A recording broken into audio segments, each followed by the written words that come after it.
بسم اللہ الرحمن الرحیم اللہم صلی علی محمد و آل محمد۔ السلام علیکم ورحمۃ اللہ وبرکاتہ۔ محترم ناظرین، اس سے پہلے ہم نے ایک ویڈیو میں آپ کے ساتھ اللہ تعالیٰ کی اسماء اور اسم اعظم کے حوالے سے گفتگو کی تھی، اور اس ویڈیو کے اختتام پہ ہم نے یہ کہا تھا کہ اس سلسلے میں مزید کچھ نکات کے بارے میں تفصیلات آئندہ ویڈیوز میں آپ کے ساتھ شیئر کریں گے۔ درمیان میں وقفہ بہت زیادہ ہو گیا اور میں آپ کی خدمت میں حاضر نہیں ہو سکا۔ آج اس سلسلے کی اگلی گفتگو لے کر حاضر خدمت ہوں، اس دعا کے ساتھ کہ اللہ تعالیٰ آپ کو، ہم سب کو، ہمارے وطن عزیز کو اپنی خصوصی حفاظت اور رحمت میں رکھے اور بہت خیر و برکت عطا فرمائے۔ جن احباب نے گزشتہ ویڈیو دیکھی ہے اسم اعظم کے حوالے سے، ان کے لیے تو آج کی گفتگو کے ساتھ ایک ربط قائم کرنا مشکل نہیں ہوگا، لیکن جن احباب نے وہ ویڈیو نہیں سنی ہے ان سے گزارش ہے کہ آج کی ویڈیو کے مفاہیم کو زیادہ بہتر طور پر سمجھنے کے لیے اگر اس ویڈیو کو بھی دیکھ لیں تو ان کو زیادہ فائدہ ہو جائے گا، اور اس ویڈیو کا لنک ہم ڈسکرپشن میں آپ کے ساتھ شیئر کر دیں گے۔ اللہ تعالیٰ کی اسماء اور اللہ تعالیٰ کے اسماء کی اہمیت ہماری زندگی میں، اس کو جاننے کے لیے سورہ اعراف کی آیت نمبر 180 ہماری بہت خوبصورت رہنمائی کرتی ہے۔ وَلِلَّهِ الْأَسْمَاءُ الْحُسْنَى فَادْعُوهُ بِهَا۔ سارے خوبصورت نام اللہ کے ہیں، پس تم اللہ کو انہی ناموں کے ذریعے سے پکارو۔ اب ظاہر سی بات ہے، اللہ کو پکارنے کا مطلب کیا ہے؟ اللہ سے رابطہ قائم کرنا، اللہ سے کانٹیکٹ کرنا۔ تو یہ آیت ہمیں بتا رہی ہے کہ آپ نے اللہ کے ساتھ رابطہ قائم کرنا ہے تو اللہ تعالیٰ کے خوبصورت ناموں کے ذریعے سے کرنا ہے۔ اللہ تعالیٰ کا ذکر کرنا ہے تو اللہ تعالیٰ کے خوبصورت ناموں کے ذریعے سے کرنا ہے، اور اللہ تعالیٰ کو پہچاننا ہے تو اللہ تعالیٰ کے خوبصورت ناموں کے ذریعے سے پہچاننا ہے۔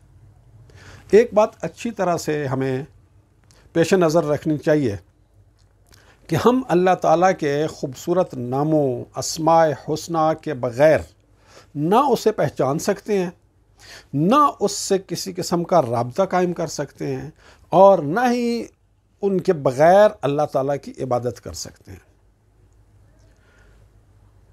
ہم اپنی زندگی میں دیکھیں، ایک خاندان میں ایک بچہ پیدا ہوتا ہے، ابھی وہ الفاظ سے بالکل آشنا نہیں ہوتا، لیکن وہ اپنے ماں باپ کو دیکھتا ہے، ان کے ساتھ ان کا ایک رابطہ اور تعلق قائم ہو جاتا ہے۔ اپنے بہن بھائیوں کو دیکھتا ہے، ان کی محبتوں کو ایکسپیرینس کرتا ہے، ان کے ساتھ ایک رابطہ اس کا قائم ہو جاتا ہے۔ وہ اپنے چچا کو دیکھتا ہے، ماموں کو دیکھتا ہے، خالہ کو دیکھتا ہے، ماموں کو دیکھتا ہے، دادا دادی کو دیکھتا ہے، نانا نانی کو دیکھتا ہے، ان کے مسکراہٹوں بھرے چہرے دیکھتا ہے، ان کے محبتوں والے ایکسپریشن دیکھتا ہے، ایک انٹر-ایکشن ان کے ساتھ بنا لیتا ہے بغیر اس کے کہ اس کے پاس کوئی ویکیبلری ہو۔ تو ویکیبلری کے بغیر، الفاظ کے بغیر، وہ اپنے ان سارے قریبی رشتہ داروں کے ساتھ ایک تعلق بنا لیتا ہے۔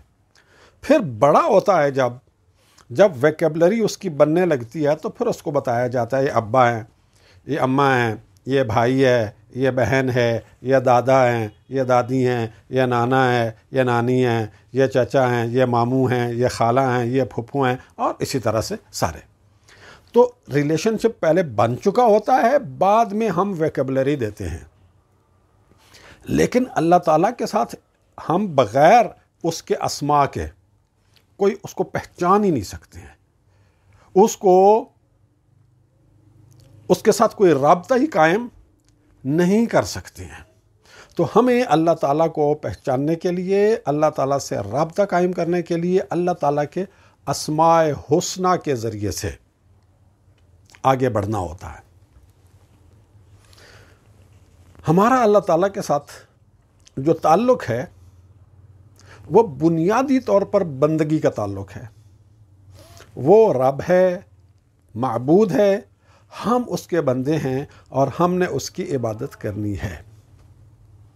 لیکن اگر دیکھا جائے تو اس کی عبادت اس کے اسماء کے ذریعے سے ہی ہو سکتی ہے، اس کے اسماء کے بغیر نہیں ہو سکتی ہے۔ اللہ تعالیٰ کی عبادت میں جو سب سے افضل عبادت ہے وہ کیا ہے؟ وہ ہے نماز۔ اللہ تعالیٰ نے سورہ طٰہٰ کی آیت نمبر 14 میں فرمایا، اقیم الصلاۃ لذکری، نماز قائم کرو میرے ذکر کے لیے۔ تو نماز کا مقصد اللہ تعالیٰ کا ذکر ہے کہ ہم اپنے دل کو، اپنے دماغ کو اللہ تعالیٰ کی یاد کے ساتھ جوڑ دیں۔ تو وہ کیسے ہوگا؟ اللہ تعالیٰ کے اسماء کے ذریعے سے۔ آپ نماز میں دیکھیں، آپ کیا کرتے ہیں؟ آپ وضو کرنے کے بعد جب قبلہ رخ کھڑے ہوتے ہیں، اللہ اکبر، اللہ تعالیٰ کے 2 نام لے کر آپ اپنی نماز کا آغاز کرتے ہیں۔ اللہ ہے اور بڑا ہے، اللہ اکبر، ان 2 ناموں سے آپ نماز کا آغاز کرتے ہیں۔ پھر بسم اللہ الرحمن الرحیم، اللہ تعالیٰ کے نام آ گئے۔ پھر الحمدللہ رب العالمین الرحمن الرحیم مالک یوم الدین۔ پھر اسی طرح سے آپ سورہ فاتحہ مکمل کرتے ہیں۔ سورہ فاتحہ مکمل کرنے کے بعد اگر آپ سورہ قل هو اللہ احد پڑھتے ہیں تو وہ سب اللہ تعالیٰ کے نام ہیں۔ بسم اللہ الرحمن الرحیم، پھر قل هو اللہ احد اللہ الصمد۔ آپ کوئی اور سورت پڑھتے ہیں تو اس میں بھی اللہ تعالیٰ کے نام ہیں، اللہ تعالیٰ کا ذکر ہے۔ پھر آپ رکوع میں جاتے ہیں تو آپ کیا کہتے ہیں؟ سبحان ربی، رب اللہ کے ناموں میں سے ایک نام ہے۔ العظیم، رکوع میں آپ اللہ تعالیٰ کے یہ 2 نام لیتے ہیں، رب اور العظیم۔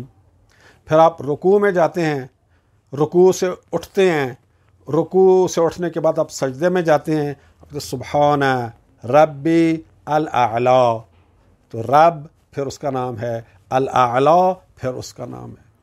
تو اس طرح سے آپ دیکھیں آپ کی نماز ساری کی ساری اللہ تعالیٰ کے ناموں پر مشتمل ہے۔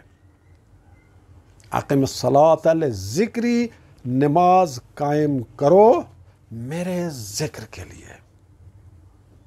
نماز کی روح ہے اللہ کا ذکر۔ اللہ تعالیٰ نے سورہ عنکبوت میں جہاں 21واں پارہ شروع ہو رہا ہے، 21ویں پارے کا آغاز اسی سے ہو رہا ہے، اقیم الصلاۃ، نماز قائم کرو، ان الصلاۃ تنہی عن الفحشاء والمنکر ولذکر اللہ اکبر۔ نماز قائم کرو، نماز برے کاموں سے، بے حیائی سے، بدکاری سے روکتی ہے، ولذکر اللہ اکبر۔ یہ ولذکر اللہ اکبر ایک بڑی امپورٹنٹ حقیقت کی طرف متوجہ کر رہا ہے یہ حصہ آیت کا، کہ ایک آدمی سوچتا ہے کہ میری زندگی میں تو گناہ ہے ہی نہیں۔ فرض کریں ایک آدمی نے اپنے آپ کو اللہ تعالیٰ کا خالص نیک پاک بندہ بنا لیا اور گناہ اس کی زندگی سے نکل گئے، اب وہ گناہ کرتا ہی نہیں ہے۔ تو اب چونکہ وہ گناہ نہیں کرتا تو کیا وہ نماز پڑھنا چھوڑ دے؟ نہیں، گناہوں، بدکاریوں اور برے کاموں اور بے حیائی سے روکنا یہ نماز کا ایک فنکشن ہے۔ اور دوسرا فنکشن کیا ہے؟ اقیم الصلاۃ لذکری، نماز قائم کرو میرے ذکر کے لیے۔ تو یہاں کہا جا رہا ہے کہ ولذکر اللہ اکبر، یہ جو اللہ کی یاد والا پہلو ہے نا، یہ پہلو بڑا پہلو ہے۔ تو نماز میں 2 پہلو ہیں، ایک تو نماز گناہ سے روکتی ہے، بدکاری سے روکتی ہے، برے کاموں سے روکتی ہے، بے حیائی سے روکتی ہے، فحشاء و منکرات سے روکتی ہے، یہ اس کا ایک پہلو ہو گیا۔ دوسرا پہلو یہ کہ نماز اللہ کا ذکر ہے، اور یہ پہلو جو ہے اس پہلے پہلو کی نسبت بڑا ہے۔ تو ہمیں اللہ تعالیٰ کا ذکر نماز میں بھی کرنا ہے، اور پھر جب ہم قرآن شریف کی تلاوت کرتے ہیں تو قرآن شریف بھی کیا ہے؟ قرآن شریف کا ایک بڑا حصہ اللہ تعالیٰ کے ناموں پر مشتمل ہے۔ سورہ فاتحہ سے شروع ہو رہا ہے قرآن مجید، بسم اللہ الرحمن الرحیم سورہ فاتحہ میں دیکھ لیں. اس کے بعد سورہ بقرہ سے لے کر سورہ والناس تک آپ سارے قرآن شریف کو پڑھ جائیے. آپ کو بہت ساری آیات میں اللہ تعالیٰ کے نام ملیں گے. بہت ساری آیات ایسی ہیں جن کا اختتام ہی اللہ تعالیٰ کے ایک یا دو ناموں پہ ہوتا ہے. کسی آیت کا اختتام غفور الرحیم پر ہوتا ہے، کسی آیت کا اختتام عزیز و حکیم کے اوپر ہوتا ہے، کسی آیت کا اختتام سمیع علیم پر ہوتا ہے، کسی کا اسی طرح سے اور بہت سارے اللہ تعالیٰ کے نام ہیں. تو قرآن شریف کا بھی ایک بہت بڑا حصہ اللہ تعالیٰ کے ناموں پر مشتمل ہے. اور قرآن شریف کا جب نزول ہوا ہے تو نزول کیسے ہوا ہے؟ اللہ تعالیٰ نے رسول اللہ صلی اللہ علیہ وآلہ وسلم کی طرف جب پہلی وحی بھیجی تو کیا کہا؟ اقرأ باسم ربک، اپنے رب کے نام سے پڑھ. تو قرآن کا جو نزول ہوا ہے اس کا آغاز بھی اللہ تعالیٰ کے نام سے ہوا ہے. تو اللہ تعالیٰ کی یاد ہماری روحانی زندگی کی روح ہے، ہماری حقیقی زندگی کی روح ہے. ہماری زندگی کا جو مقصد ہے، جو عبادت ہے، جس کے لیے اللہ نے ہمیں پیدا کیا ہے، ما خلقت الجن والانس الا لیعبدون، یہ عبادت اللہ کے ناموں اور اللہ کے ذکر کے بغیر ممکن ہی نہیں ہے. اور اگر کوئی شخص اللہ تعالیٰ کی عبادت نہیں کرتا، اللہ تعالیٰ کے ذکر سے غافل ہے، اللہ تعالیٰ کے اسماء سے غافل ہے، تو اس کے بارے میں اللہ تعالیٰ نے کیا حکم دیا ہے؟ سورہ کہف آیت نمبر 28، وَلَا تُطِعْ مَنْ أَغْفَلْنَا قَلْبَهُ عَنْ ذِكْرِنَا، جس کے دل کو ہم نے اپنے ذکر سے غافل کر دیا ہے، آپ اس کی اطاعت مت کرو. یہاں اللہ تعالیٰ یہ بھی بتا رہا ہے، اس آیت سے ہمیں سمجھ آ جانی چاہیے کہ ایک مسلم معاشرے کے حکمران کیسے ہونے چاہیے. مسلم معاشرے کے حکمران وہ ہونے چاہیے جو اللہ کے اسماء کے ذریعے سے اللہ کے ذکر میں مشغول رہتے ہوں، اللہ تعالیٰ کی بندگی میں مشغول رہتے ہوں، اللہ تعالیٰ کے ساتھ جڑے ہوئے ہوں، اللہ تعالیٰ کے اطاعت گزار ہوں، اللہ تعالیٰ کے فرمانبردار ہوں. جو اللہ تعالیٰ سے غافل ہے وہ مسلم معاشرے کا حکمران نہیں ہونا چاہیے. وَلَا تُطِعْ مَنْ أَغْفَلْنَا قَلْبَهُ عَنْ ذِكْرِنَا وَاتَّبَعَ هَوَاهُ، آگے اس کا نتیجہ بھی بیان کیا جا رہا ہے. کیوں اس شخص کی اطاعت نہ کرو جس کے دل کو ہم نے اپنے ذکر سے غافل کر دیا ہے؟ کیوں نہ کرو؟ اس لیے کہ وہ اپنی خواہشات نفسانی کی پیروی کرتا ہے، اللہ کی یاد سے غافل ہے. جب اللہ کی یاد سے غافل ہے، اللہ سے غافل ہے، تو پھر وہ کیا کرے گا؟ پھر وہ اللہ کے حکم پہ تو نہیں چلے گا، پھر وہ اپنی نفسانی خواہشات پہ چلے گا. اور اس کا نتیجہ کیا ہوگا؟ وَكَانَ أَمْرُهُ فُرَطًا، اور اس کا معاملہ حد سے گزرا ہوا ہے. انسان اللہ کی یاد سے غافل ہو گیا، اللہ سے کٹ گیا، اللہ کے ذکر سے غافل ہو گیا، اللہ تعالیٰ سے کٹ گیا. اللہ تعالیٰ سے کٹ گیا تو پھر اپنی نفسانی خواہشات کے پیچھے چل پڑا. تو جو اللہ تعالیٰ کے ذکر سے کٹ کر، اللہ تعالیٰ کی بندگی سے کٹ کر اپنی نفسانی خواہشات کے پیچھے چل پڑتا ہے، پھر اس کا برائی اور بدکاری والا معاملہ حد سے زیادہ آگے بڑھ جاتا ہے. تو ہمیں اللہ تعالیٰ کے ناموں اور اللہ تعالیٰ کے ناموں کے ذریعے سے اللہ تعالیٰ کے ذکر کی اہمیت کو سمجھنا ہے. اللہ تعالیٰ کے نام ابتدا میں ہمیں والدین صرف الفاظ بتاتے ہیں. جیسا کہ میں نے ایک بچے کی پیدائش کی مثال دی کہ بچہ پیدا ہوتا ہے تو اس کے ارد گرد بہت سارے رشتہ دار ہوتے ہیں جن کے ساتھ اس کا ایک انٹریکشن ہوتا ہے. ویکیبلری نہیں بھی ہوتی تو ایک ریلیشن شپ ڈیولپ ہو جاتا ہے. بعد میں اسے ویکیبلری دی جاتی ہے، بعد میں اسے الفاظ دیے جاتے ہیں، بعد میں اسے نام دیے جاتے ہیں. لیکن اللہ تعالیٰ کے معاملے میں ایسا نہیں ہے. بچہ ایک مسلمان گھرانے میں، ایک دیندار گھرانے میں جب پیدا ہوتا ہے، تھوڑا سا بڑا ہوتا ہے، سمجھنے کے قابل ہوتا ہے، کچھ تھوڑا سا اس میں شعور ڈیولپ ہوتا ہے، تو پھر ماں باپ اسے بتاتے ہیں کہ ہمارا ایک پیدا کرنے والا ہے، وہ اللہ ہے.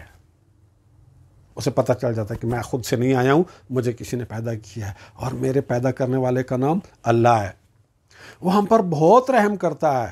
کیوں؟ رحمان ہے. وہ ہم میں سے ہر ایک کو خصوصی رحمتیں بھی عطا کرتا ہے کیونکہ وہ رحیم ہے. ہم جو بات کرتے ہیں وہ ہماری ہر بات کو سنتا ہے، لہٰذا ہمیں سوچ سمجھ کے بولنا چاہیے. وہ سمیع ہے. وہ ہماری ہر حالت سے واقف ہے، ہمارے سوچوں سے واقف ہے، ہمارے دلی حالات سے واقف ہے، ہر چیز کا علم رکھتا ہے. وہ علیم ہے. ہم کوئی بھی نیک کام کرتے ہیں تو وہ ہمارے اور نیک کاموں کی قدردانی کرتا ہے. کیوں؟ وہ شکور ہے. اس طرح آہستہ آہستہ اللہ تعالیٰ کے ناموں کے ذریعے سے اللہ تعالیٰ کے ساتھ بچے کا تعلق ایک دیندار مسلم گھرانے میں ماں باپ قائم کر دیتے ہیں. پھر جیسے جیسے اللہ تعالیٰ کے ان ناموں کے بارے میں اس کے علم، اس کی آگاہی، اس کی اویئرنس اور اس کی معرفت میں اضافہ ہوتا چلا جاتا ہے تو اللہ تعالیٰ کے ساتھ اس کے ریلیشن شپ کی کوالٹی بہتر ہوتی چلی جاتی ہے. پھر وہ اللہ تعالیٰ کی عبادت کرتا ہے تو اس کی عبادت کی کوالٹی بھی بہتر سے بہتر ہوتی چلی جاتی ہے. پھر وہ اللہ تعالیٰ سے دعا مانگتا ہے تو اس کی دعا کی کوالٹی بھی بہتر سے بہتر ہوتی چلی جاتی ہے. تو ایک مسلمان کے لیے بہت ضروری ہے، اتنا ہی ضروری ہے جتنا اس کے لیے ضروری ہے کہ وہ یہ جانے کہ کون سی خوراک اس کے لیے مفید ہے، کون سی خوراک اس کے لیے نقصان دہ ہے.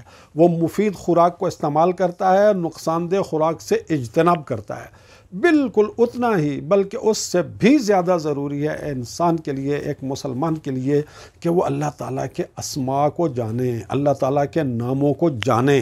اس لیے کہ اللہ تعالیٰ کے ناموں کے بغیر تو آپ اللہ تعالیٰ کو پکار ہی نہیں سکتے. اللہ تعالیٰ کے ناموں کے بغیر آپ اللہ تعالیٰ سے دعا نہیں مانگ سکتے. اللہ تعالیٰ کے ناموں کے بغیر آپ اللہ تعالیٰ کا ذکر نہیں کر سکتے، اور اللہ تعالیٰ کے ناموں کے بغیر اللہ تعالیٰ کی عبادت نہیں کر سکتے. اس سلسلے میں کچھ اور پوائنٹس بھی ہیں، انشاءاللہ اگلی ویڈیوز میں ان پر آپ کے ساتھ گفتگو کریں گے. اپنا خیال رکھیے گا، اور اللہ تعالیٰ سے دعا ہے کہ آپ کو اور ہم سب کو اپنے اسماء کی معرفت عطا فرمائے، اپنا ذکر کرنے کی توفیق عطا فرمائے، اور اپنے اسماء کی معرفت میں ہمیں ترقی عطا فرمائے، اور اس بارے میں ہمارے شعور میں اضافہ فرمائے. والسلام علیکم ورحمۃ اللہ وبرکاتہ.